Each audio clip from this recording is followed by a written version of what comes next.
آج تھوڑا سا جذب پہ بات کر دیں، کیونکہ یہاں آخری مجلس بھی ہے، کیونکہ دعوت جاذب حسینی عنوان بھی ہے۔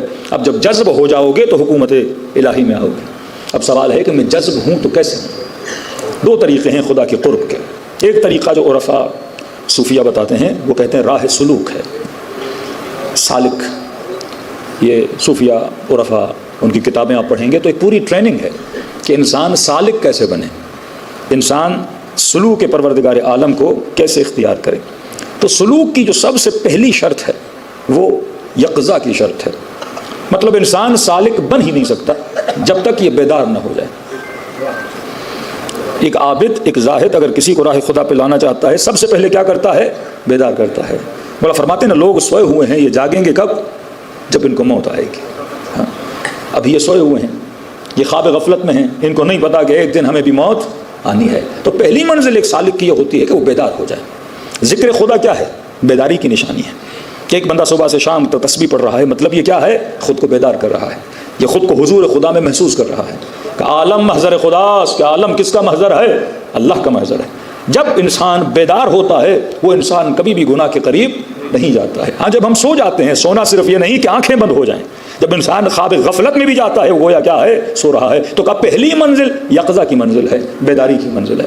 دوسری منزل کیا ہے؟ فرمایا دوسری منزل استغفار کی منزل ہے کہ جب انسان بیدار ہوتا ہے تو پھر وہ کثرت سے اللہ کی دربار میں توبہ کرنا شروع کر دیتا ہے۔ شاید اکثر کے ذہنوں میں سوال ہو کہ معصومین اتنی توبہ کیوں کر لیتے، جبکہ معصوم ہے، گناہ سے پاک ہے، زندگی میں گناہ کا تصور بھی امام کے وجود میں نہیں آتا، تو پھر وہ مولا استغفار کیوں کر رہے ہیں؟ اتنا رو رہے ہیں کہ یہاں کے بڑے بڑے گنہگار بھی نہیں روتے، پوری رات اللہ کی دربار میں گریا کرتے ہیں۔ امیر المؤمنین کی استغفار سنیں، ابو حمزہ سمالی چوتھے امام سے منقول کی استغفار سنیں، خود امام حسین کی دعائے عرفہ سنیں میدان عرفہ میں کہ سیدہ فرماتی ہیں آخر میں جو یا رب کے جملے ہیں کہ اتنی مرتبہ حسین نے یا رب کہا کہ گویا غش کھا کے زمین کے اوپر آ گئے۔ اب یہ اہل بیت علیہ الصلوۃ والسلام جنہوں نے زندگی میں کوئی گناہ نہیں کیا اتنی استغفار کیوں کر رہے ہیں؟ تو اہل سلوک فرماتے ہیں کہ استغفار صرف اس لیے نہیں ہوتی کہ انسان گنہگار ہے، استغفار دلیل ہے کہ جو استغفار کر رہا ہے وہ کتنا بیدار ہے۔ استغفار انسان کے جاگنے کی دلیل ہے۔ جو استغفار کرتا ہے مطلب وہ خدا کو یہ بتاتا ہے کہ میں کون ہوں، میں وہ ہوں جو آپ کی رحمت کے اندر، جو آپ کے وجود کے اندر جذب ہو چکا ہے، اور وہ انسان اللہ کو محسوس کر رہا ہے اور وہ جاگ رہا ہے۔ یہ اب سلوک ہے، اس کے کئی شرائط ہیں، لیکن کہتے ہیں سلوک کا راستہ بہت لمبا راستہ ہے، انسان کو بڑی دیر لگتی ہے، بڑی محنتوں کا راستہ ہے، ہر انسان کو سالک ہونا بھی چاہیے۔ لیکن دوسرا راستہ ہے جذب کا راستہ۔ جذب کیا ہے؟ کہ خدا 1000 راتوں کا سفر ایک رات میں کراتا ہے۔ ہاں، یہ جذب ہے، اور جذب وہی کر سکتا ہے جو واقعاً ولی خدا ہو۔ کہ امام حسین آپ لوگوں کو کیا کرتے ہیں؟ جذب کرتے ہیں۔ اگر میرے اندر صلاحیت ہو تو میں صدیوں کا سفر راتوں میں طے کر سکتا ہوں۔ اگر انسان کے اندر تڑپ ہو تو انسان صدیوں کا سفر راتوں میں طے کر سکتا ہے۔ آغا طباطبائی صاحب کتاب المیزان، تفسیر المیزان فرماتے ہیں جب میں نجف گیا 20-21 سال کا تھا تو کہتے ہیں امیر المومنین کے حرم میں گیا، میں نے کہا مولا میں یہاں غریب الوطن ہوں اور یہاں آیا ہوں، جتنی دولت و معرفت چاہیے تو لہٰذا میں آپ ہی کے در سے کیا کروں گا؟ حاصل کروں گا۔ کہتے اس وقت دعا کر رہا تھا اور دل سے دعا کر رہا تھا، خلوص سے دعا کر رہا تھا کہ مولا مجھے کیا کریے؟ عطا کریے۔ کہ جب دعا کر رہا تھا تو محسوس کیا کسی نے میری پیٹھ پہ ہاتھ رکھا۔ کہ ایک بوڑھا بزرگ تھا، سید بزرگوار تھے، انہوں نے کہا کہ طباطبائی اگر دنیا چاہیے تو نماز شب پڑھو، آخرت چاہیے تو نماز شب پڑھو۔ کہتا اس نصیحت پہ میں نے زندگی میں عمل کیا اور واقعاً خدا نے مجھے دونوں چیزیں کیا کی؟ عطا کی۔ جذب ہونا چاہتے ہو تو آپ کے وجود کے اندر وہ تڑپ ہونی چاہیے۔ پھر امام حسین کا کام ہے وہ اپنی طرف آپ کو جذب کیسے کرتے ہیں۔ جناب وہب قلبی، جناب زہیر جو راہ حسین پہ آنا ہی نہیں چاہ رہا، لیکن ایک ملاقات حسین نے زہیر کو کیا کر دیا؟ جذب کر دیا۔ ایک ملاقات حسین نے ہر کو کیا کر دیا؟ جذب کر دیا۔ ایک ملاقات حسین ابن علی نے وہب کی ماں کو کیا کر دیا؟ جذب کر دیا۔ تو یہاں پہ وہ جاذبہ ہے کہ انسان جب فرش عزا پہ آتا ہے وہ کئی سالوں کا سفر راتوں میں طے کرتا ہے، اور یہی وہ راہ ہے جو انسان کو بہت جلدی کس سے ملاتی ہے؟ پروردگار عالم سے ملاتی ہے۔ کتنے واقعات میں نے ممبر سے پڑھے، رسول ترک کا واقعہ ہے، علی گنداب کا واقعہ ہے، کیسے کیسے جوان تھے جو کتنے کتنے گناہوں میں ڈوبے ہوئے تھے، ایک رات میں امام حسین نے انہیں نیک و صالح بنا دیا۔ تو یہ وہ راستہ ہے۔ کیوں کہا یہ ایک قطرہ جہنم کو بجھانے کی طاقت رکھتا ہے؟ کیونکہ اس میں قدرت جذب ہے۔ اگر آپ کے اندر وہ تڑپ ہو تو آپ ایک رات میں بھی وہ سفر طے کر سکتے ہو. اور آپ کہیں مولانا کیا ایک رات میں اتنے سالوں کا سفر طے ہوتا ہے؟ تو کہ پڑھ قرآن، انا انزلناہ فی لیلۃ القدر، لیلۃ القدر خیر من الف شہر. یہ رات کتنے مہینوں سے افضل ہے؟ 1000 مہینوں سے. اب 1000 مہینوں کو ملٹیپلائی کرو 30 ڈیز سے تو سنو گے کتنے سال بنتے ہیں؟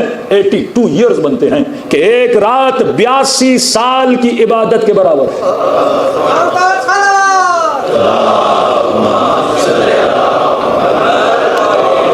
کتنی عبادت؟ 82 سال کی عبادت کے برابر ہے. لیکن علماء فرماتے ہیں یہ سوچو اس رات میں ایسا ہوتا کیا ہے کہ 82 سال کی عبادت کے برابر ہے. کس رات میں ایک اتفاق ہوتا ہے. وہ اتفاق کیا ہے؟ تنزل الملائکۃ والروح.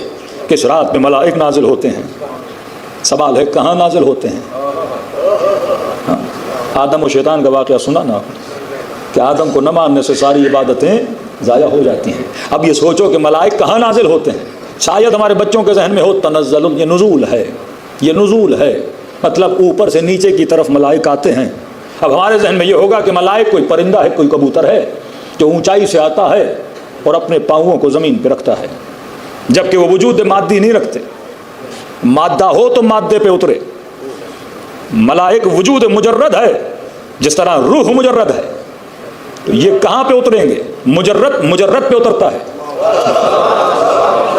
مادہ ہو تو مادے پہ اترے. جب ملک کا وجود ہی مادی نہیں ہے، وجود کیا ہے؟ مجرد ہے. ابھی خدا نے کہا کہ یہ روح الامین کس پہ اترتا ہے؟ مصطفیٰ کے قلب پہ اترتا ہے. قلب سے مراد روح ہے. یہ روح مصطفیٰ پہ اترتے ہیں. دیکھو جہاز کو اگر آپ اتارو گے تو بحریہ ٹاؤن کی گلیوں میں تو نہیں اتارو گے نا. اس کی لینڈنگ کے لیے ایئرپورٹ ہونا چاہیے. جیسا ہے ویسا روڈ بھی ہونا چاہیے. اور ملائک وجود مجرد، اسرافیل بھی ہے، میکائیل بھی ہے، عزرائیل بھی ہے، جناب جبرائیل بھی ہیں. یہ ملائک مقدسہ جب اتر رہے ہیں تو ایک تو مجرد ہیں، اور محل نزول بھی کیا ہونا چاہیے؟ مجرد ہونا چاہیے. اور اتنا قابل بھی ہو کہ جس پہ اتریں. آج کوئی مفتی ہے جو یہ کہے کہ ملائک میرے دل پہ اترتے ہیں. آج کوئی مولوی ہے جو کہے کہ میرے دل پہ اترتے ہیں. اور تبھی 5 امام فرماتے کہ اے شیعو جب ہمارے مخالفوں سے ہماری ولایت کے بارے میں بات کرو تو سورہ انا انزلنا سے بات کیا کرو. کہ جب تمہیں یہ کہے کہ تمہارے زمانے میں کوئی معصوم نہیں ہے تو فرمایا انا انزلنا کا دوسرا نام سورہ ولایت ہے. ایک نام سورہ انا انزلنا ہے، دوسرا نام سورہ ولایت ہے. فرمایا اس سے محاجہ کیا کرو. مناظرہ کرنا ہو تو سورت کے ذریعے سے کیا کرو اور پوچھا کرو کہ تنزل الملائکۃ والروح، یہ ملائک اور روح اترتا ہے تو کہاں اترتا ہے؟ مصطفیٰ کے زمانے میں نہیں، صیغہ مضارع ہے. مطلب ہر سال یہ ملائک نازل ہوتے ہیں. تو سوال تو بنتا ہے آج رسول خدا کائنات میں نہیں ہے تو یہ کس قلب مطہر پہ اترتے ہیں؟ تو اتنا تو ماننا پڑے گا کہ آج بھی کوئی روح مقدس ہے جس کے دل پہ ملائک نزول فرماتے ہیں. آج بھی کوئی روح مقدس ہے، کوئی قلب طاہر ہے جس پہ یہ سارے ملائک نازل ہوتے ہیں. اب سنو کہ ایک رات 82 سال کے برابر کیسے بن جاتی ہے. کیونکہ اس رات میں ملائک کہاں پہ نازل ہوتے ہیں؟ رحمتیں کس پہ نزول فرماتی ہیں؟ حجت خدا پہ نزول فرماتی ہیں. اب جب آپ عبادت کرتے ہو تو کس کے شبیہ بنتے ہو؟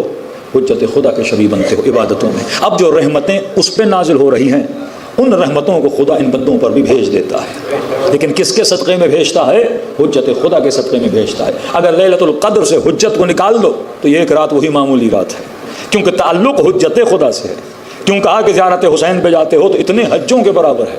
کیونکہ جب مولا حسین کے حرم میں ہو تو اللہ کی رحمتیں کیا ہو رہی ہیں؟ نازل ہو رہی ہیں. تو معصوم کے واسطہ فیض کی وجہ سے خدا بندے کو کیا دیتا ہے؟ ثواب دیتا ہے. وہ گویا آپ کی نماز نہیں ہوتی، وہ آپ کو نماز حسین کا ثواب دے رہا ہے.